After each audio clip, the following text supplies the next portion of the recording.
telah disampaikan oleh Bu Anis. Jadi untuk kedepannya tidak ada hal-hal yang mau ditanyakan atau unek-unek tentang anaknya bagaimana di sekolah. Harapnya untuk orang tua berkoordinir dengan wali kelas ataupun guru ataupun langsung ke kepala sekolah juga boleh. Ya, jadi jika ada hal-hal yang mau ditanyakan atau ada sesuatu yang didengar kurang pas gitu, jadi boleh ya langsung koordinir dengan guru. Kemudian untuk yang kelas 7 kami harapkan untuk proyek selanjutnya wali kelas 7 untuk bekerja sama membantu siswa, membantu anaknya dalam melaksanakan proyek. Jadi kalau ada hal-hal tolong bekerja sama mendukung anaknya untuk belajar proyek maupun belajar intrakurikulernya di sekolah. Oke, selanjutnya ada materi tentang sosialisasi perundungan atau bullying dan pelecehan seksual yang akan disampaikan oleh Pak Michael. Oke Pak, silakan Pak.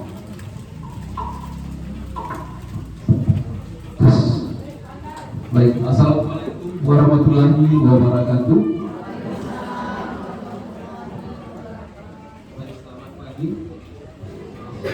Selamat pagi, salam sejahtera untuk kita semua. Baik, yang kami hormati Ibu Wakil, Ibu Anis, Bapak Ibu guru serta orang tua wali murid yang sempat hadir pada pagi hari ini. Baik, sebelum mulai, kata orang tak kenal maka sebaiknya kita kenalan ya Bapak Ibu. Ya mungkin saya belum lama di sini, saya sebelumnya bertugas di Krayan Selatan. Kemudian tahun 2019 saya mutasi ke sini. Jadi saya mungkin baru bertugas di sini sekitar 3 tahunan. Sehingga saya mohon bimbingan Bapak Ibu sebagai mitra sekaligus orang tua kami di sini untuk bagaimana bisa menjalankan tugas dengan baik. Baik, sebelum masuk ke materi kita pada hari ini, saya ingin menceritakan sedikit tentang latar belakang mengapa sosialisasi tentang pencegahan bullying atau perundungan ini menjadi program dari pemerintah. Jadi menurut indeks data yang kami peroleh dari pemerintah, sebanyak 41% anak-anak yang ada di Indonesia mengalami perundungan atau bullying, dan indeksnya akan meningkat terus. Jadi berangkat dari hal ini, dari fenomena ini, pemerintah merasa perlu, termasuk Kementerian Pendidikan merasa perlu untuk menyampaikan ini kepada sekolah dalam rangka usaha untuk meredam perundungan dan bullying sekaligus tentang pelecehan seksual terhadap peserta didik ini. Baik, Bapak Ibu, kita lanjut. Apa itu bullying? Apa sebenarnya arti bullying? Menurut arti kata, secara etimologi, saya guru bahasa Inggris. Bullying itu dari bahasa Inggris, dari bull, artinya banteng ya, Bapak Ibu. Saya kurang tahu filosofi apa diambil dari kata bull atau kerbau atau banteng liar. Mungkin karena banteng liar itu dia suka menyerang orang secara sembarangan. Nah, kemudian dalam bahasa Indonesia kita mengartikan ini sebagai perundungan. Nah, mari kita lihat definisinya. Bullying merupakan perilaku tidak menyenangkan. Saya kasih bold di sana. Jadi perilaku yang tidak menyenangkan, baik secara verbal, fisik ataupun sosial, di dunia nyata maupun dunia maya, yang membuat seseorang merasa tidak nyaman, sakit hati, dan tertekan, baik dilakukan oleh perorangan ataupun kelompok. Jadi Bapak Ibu, kesimpulannya semua perbuatan yang tidak menyenangkan orang lain itu bisa kita masukkan atau kita kategorikan sebagai tindakan bullying atau perundungan. Baik, next. Nah, ini merupakan jenis-jenis bullying ya Bapak Ibu. Yang pertama, jenis bullying yang pertama itu fisik. Contohnya menendang, memukul, meninju, menampar, mendorong, dan serangan fisik lainnya. Jadi segala bentuk tindakan bullying yang berkaitan dengan fisik. Kemudian yang berikut non fisik. Non fisik, tindakan bullying non fisik kita bagi menjadi verbal dan non verbal. Yang pertama verbal. Verbal. Nah, verbal ini bullying yang kita gunakan, yang sering terjadi, sering dialami oleh anak kita dengan menggunakan kata-kata. Jadi mengancam, mempermalukan, merendahkan, mengganggu, memberi panggilan nama e-calling atau julukan biasanya, mencela, mengejek, mengintimidasi, memaki. Jadi intinya segala bentuk bullying yang berkaitan dengan kata-kata ya Bapak Ibu. Nah ini juga perlu kita ingat bahwa ada kebiasaan kita sering memanggil anak kita dengan julukan. Itu kurang baik ya. Jadi apa yang dilakukan orang tua seringkali ditiru oleh anak-anak kita di sekolah. Contohnya kita panggil anak kita dengan si botak. Ini si botak ini. Sampai di sekolah kita juga dipanggil demikian. Atau kita sering memanggil orang lain dengan ciri-ciri atau bentuk fisik tertentu. Contoh kalau saya dipanggil si hitam ini, atau si keriting, atau si om. Ya seringkali sekarang kita lihat banyak sekali bentuk bullying perundungan yang dikemas dalam bentukan guyon.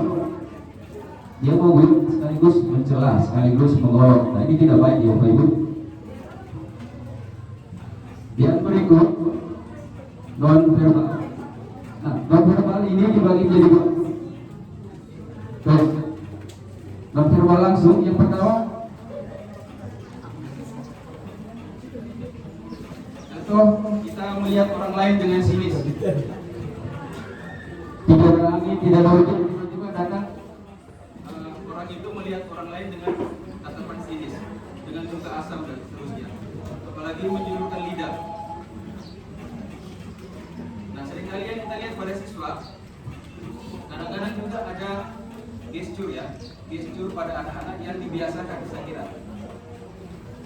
Misalnya, maaf, yang sering saya lihat, begini mereka bilang sama anak, begini ya kau atau begini. Nah ini juga mungkin dampak dari tontonan yang konsumsi tontonan yang ditonton oleh anak-anak kita di rumah. Jadi mohon supaya Bapak Ibu seperti yang dikatakan oleh Ibu Wakil tadi bahwa sekolah, satuan pendidikan tidak bisa menjalankan tugasnya secara sempurna tanpa bantuan Bapak Ibu semua. Jadi pendidikan itu bisa tercapai ketika kita bekerja secara bersama-sama, bergotong royong Bapak Ibu. Jadi kami hanya punya sedikit waktu di sekolah, tapi waktu yang paling banyak itu anak-anak Anda berada pada Bapak Ibu sekalian, mereka ada di rumah, sehingga kita perlu bantuan Bapak Ibu untuk memantau anak-anak kita. Nah, jadi contoh-contoh ini seperti dalam verbal itu, saya harap supaya kita tidak menunjukkannya pada anak-anak, sekaligus mengingatkan kepada anak-anak untuk tidak menunjukkannya. Kemudian non verbal tidak langsung, contohnya mendiamkan seseorang, memanipulasi persahabatan sehingga menjadi retak, atau sengaja mengucilkan atau mengabaikan orang lain. Nah ini juga kadang-kadang anak-anak kita, saya tidak tahu dia marah sama saya, tiba-tiba dia diam. Nah, jadi yang terpenting ialah kalau ada masalah, mencoba untuk mengkomunikasikannya kepada orang tua atau kepada temannya langsung. Kalau saya kurang setuju ketika misalnya kamu katakan saya ngomong. Jadi tanpa harus mendiamkan anak itu atau dikucilkan. Nah ini termasuk di dalam bullying non verbal tidak langsung.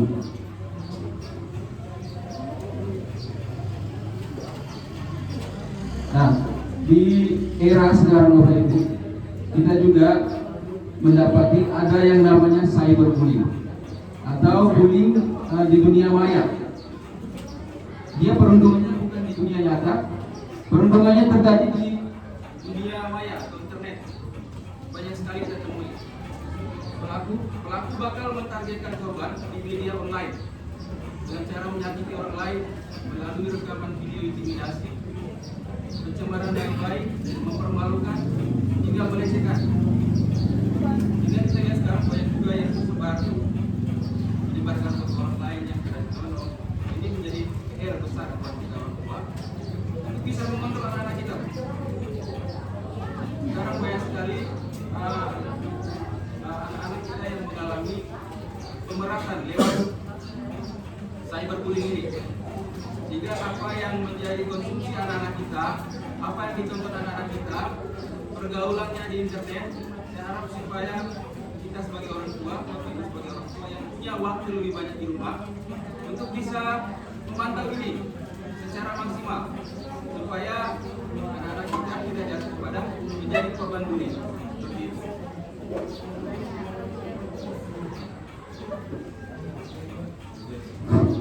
Nah, yang berikut tentang social bullying atau pelecehan seksual. Contohnya ialah sexual bullying, komentar kasar, gerakan vulgar, sentuhan tanpa persetujuan kedua belah pihak, hingga memanggil seseorang dengan nama yang tak pantas. Nah, Bapak Ibu, saya kira mungkin ada dari kita yang pernah mengalami ini.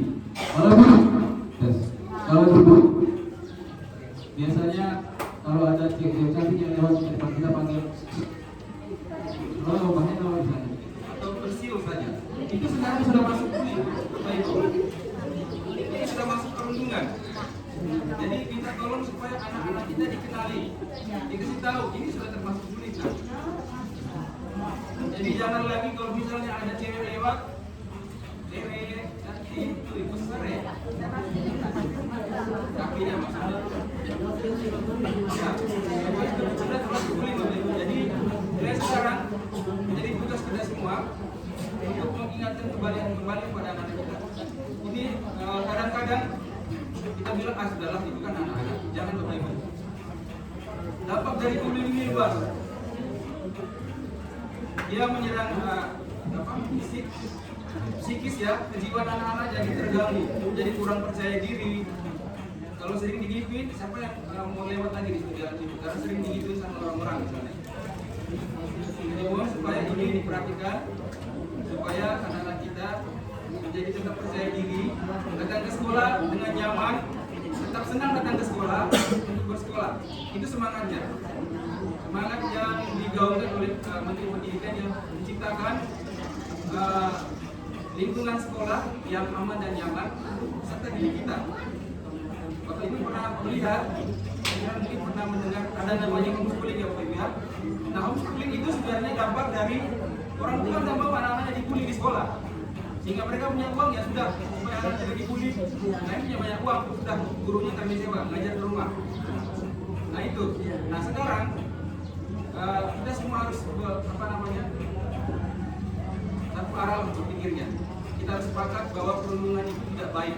Kadang-kadang kita anggap hal sepele, tapi dampaknya sungguh luar biasa. Nah ini dampaknya Bapak Ibu. Satu untuk korban.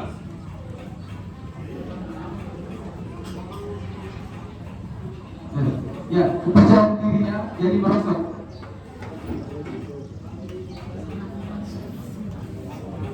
Terus, ya, kepercayaan diri atau self esteem jadi merosot, kemudian kesakitan fisik dan psikologis. Dan lalu trauma merasa sendiri serba salah. Sekolah, nah ini yang sangat kita sayangkan. Kalau sering terjadi bullying di sekolah, kadang-kadang sepele mungkin. Misalnya ada anak dari Jawa atau katakanlah dari Timur, dia datang ke sekolah pindah ke sini. Sebenarnya mungkin anak ini pintar, tapi karena mungkin logatnya lain atau cara bicaranya medok, kemudian dia mendapat bulian, ditertawain. Nah ini akhirnya anak-anak ke sekolah mungkin, atau menyebabkan dia menjadi kurang percaya diri di sekolah. Nah ini hal sepele, tapi itu tadi saya bilang mohon supaya diperhatikan. Jadi saya katakan kepada anak-anak kita bahwa kita harus terima bahwa kita ini berbeda. Bineka Tunggal Ika. Kita jangan merasa alergi ketika melihat misalnya orang yang lain itu berbeda dengan kita. Kita ini berbagai macam suku yang ada di Indonesia. Kalau melihat orang yang hitam keriting, ya jelas dia orang Timur. Jadi tidak perlu membulinya. Ya. Jangan seperti melihat ini makhluk dari planet mana ya kan? Seperti ya sering saya katakan bahwa pelangi itu menjadi indah karena dia berbeda-beda. Ya kan? Pelangi itu berwarna-warni, makanya dia indah. Jadi kita bermacam-macam bagaimana itu justru menjadikan kita kaya dan indah.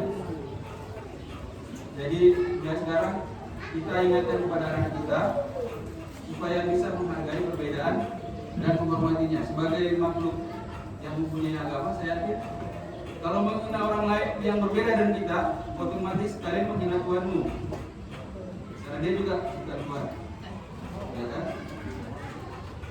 Baik, kita lanjut. Korban mengasingkan diri dari sekolah. Dia menderita ketakutan sosial, kemudian timbul keinginan untuk bunuh diri dan mengalami gangguan jiwa. Ini yang paling parah. Ini yang bisa kira ini berada pada fase terakhir. Anak-anak sudah putus asa. Saya tidak mau lagi sekolah di sana. Sudah saya bunuh diri aja di pohon tomat.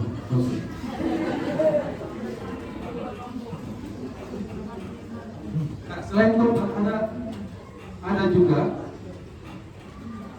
dampaknya buat pelaku. Yang pertama, pelaku perundungan bullying akan belajar bahwa tidak ada risiko apapun bagi mereka bila mereka melakukan kekerasan, agresi maupun mengancam anak-anak lain. Jadi ini Bapak Ibu, kalau selama bullying sekecil apapun itu orang tua membebaskan mereka, tidak usah ditegur, namanya juga anak-anak. Nah, nanti akan menjauhkan bullying yang lain. Satu bullying kita bebaskan dia akan menciptakan bullying yang lain semakin besar, bullying yang lebih parah dampaknya.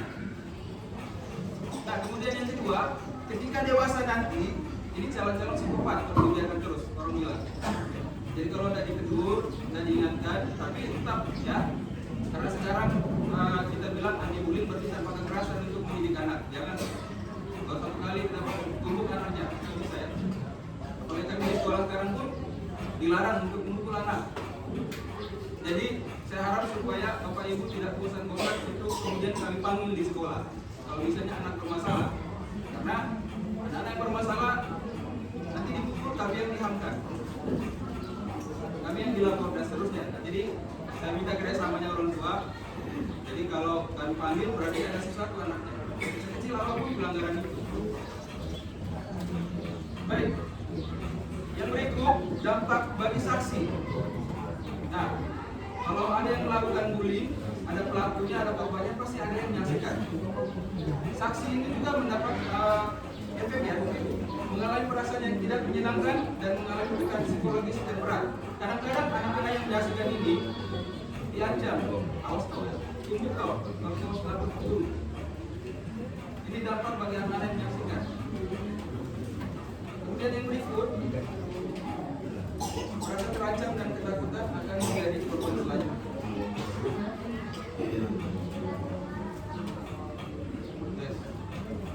Yang berikut dapat mengalami penurunan prestasi di kelas karena perhatian masih terfokus pada bagaimana menghindari menjadi target perlindungan daripada tugas akademik.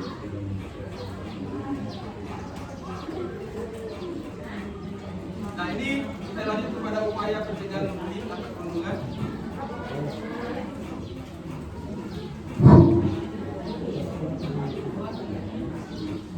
Yang pertama, satu, mengembangkan budaya relasi pertemanan yang positif.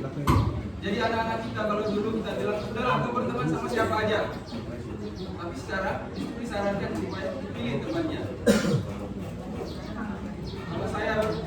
Kalau bahasa saya, kita di dunia ini ada dua, mau dipengaruhi atau mempengaruhi. Kalau kau berteman dengan orang yang misalnya circle-nya tidak bagus, bisa jadi kau terpengaruh. Atau kau mempengaruhi mereka. Ada dua aja kemungkinan. Kemudian yang ketiga, ikut serta membuat dan menegakkan aturan sekolah terkait pencegahan bullying. Nah, nanti kalau anak-anak kita sudah sadar dengan bullying, nanti bersama pihak sekolah dan OSIS kita berusaha supaya mengakomodir kemauan mereka bagaimana mencegah bullying ini. Yang ketiga, ikut membantu teman yang menjadi korban. 4, saling mendukung satu sama lain. Yang kelima, memahami dan menerima perbedaan tiap individu di lingkungan sebaya. Yang keenam, merangkul teman yang menjadi korban bullying. Yang terakhir, stop bullying. Berhenti melakukan perundungan. Nah, yang kedua, upaya pencegahan bullying yang dilakukan oleh keluarga atau orang tua.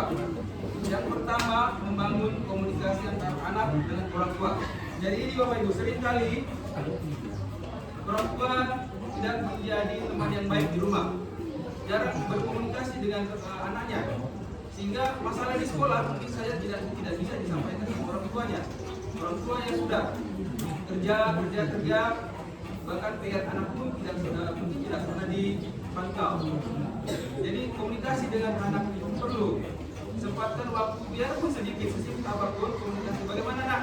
Tadi kegiatan di sekolah, apakah sudah baik? Bagaimana pergaulan dengan temanmu? Supaya apa yang tidak terpantau oleh kami di sekolah bisa disampaikan oleh orang tua. Kemudian kalau misalnya ada perundungan, disampaikan kepada sekolah. Sehingga yang dibilang tadi oleh Ibu Wakil Kepala Sekolah sudah benar. Ada komunikasi yang intens antara orang tua dan sekolah supaya tidak terjadi bullying tadi. Yang berikut, menyelaraskan pendisiplinan tanpa merendahkan martabat anak baik di rumah maupun di sekolah. Jadi kita menyelesaikan bullying tanpa harus mencelanya. Ini yang sering terjadi juga. Kalau dia cerita di guru, mungkin kadang-kadang kita ya namanya juga manusia, kadang-kadang bocor dulu kita. Nah, ini yang menjadi introspeksi bagi kami juga guru. Jadi kerahasiaannya menjadi tanggung jawab kita untuk tetap merahasiakannya. Misalnya kalau ada terjadi pelecehan seksual, sekecil apapun itu. Yang ketiga, memberikan pengertian kepada pelaku perundungan untuk ikut mencegah. Yang berikut, melaporkan kepala sekolah jika anak menjadi korban. Yaitu sama, tetap harus melaporkan kepada sekolah. Jadi anak-anak kita harus berani ngomong, Bapak Ibu. Harus didorong supaya mereka speak up. Jangan didiamkan. Kalau mereka diam terus, ya sudah nanti lama-lama semakin parah nanti jadi perundungannya. Menyiapkan anak untuk menghadapi perundungan dengan berkata tidak. Kemudian yang terakhir, memperkuat peran orang tua dalam mencegah perundungan baik di rumah maupun di sekolah.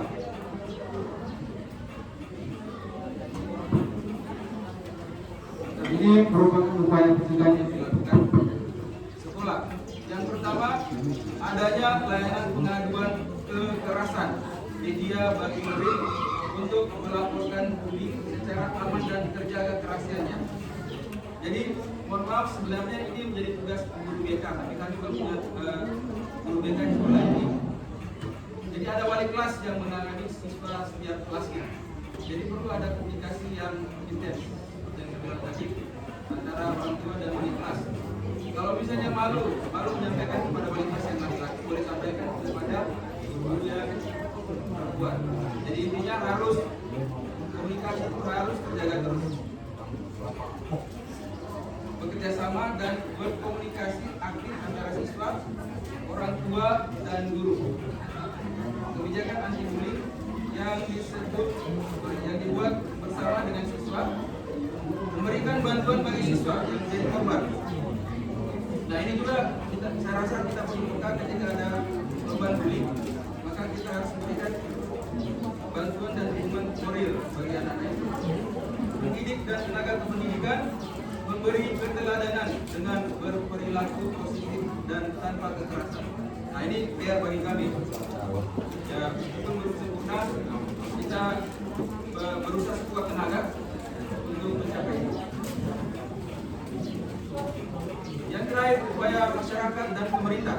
Yang pertama, bersama-sama dengan satuan pendidikan melakukan pengawasan terhadap kemungkinan munculnya praktik-praktik bullying di lingkungan sekitar satuan pendidikan. Nah ini, jadi menjadi tugas kita sebagai orang tua, Bapak Ibu mengawasi dari rumah, terus membimbing anak-anak kita.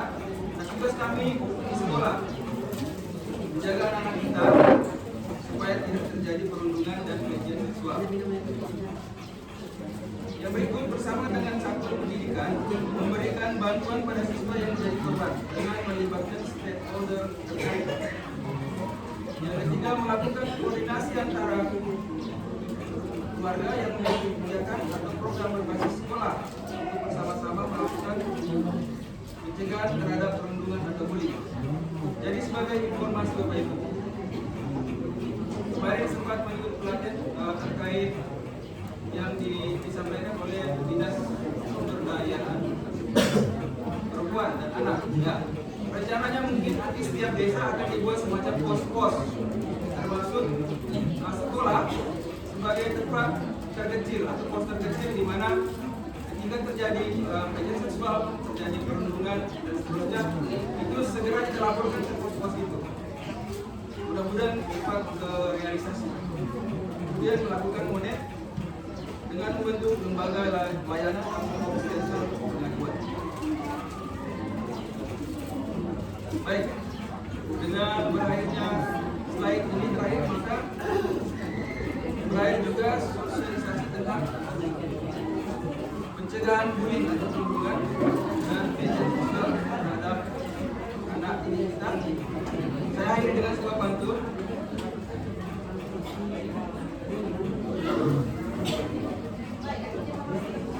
Setia sendirian tanpa derita, stop perundungan pada peserta didik kita. Saya akhiri. Assalamualaikum warahmatullahi wabarakatuh.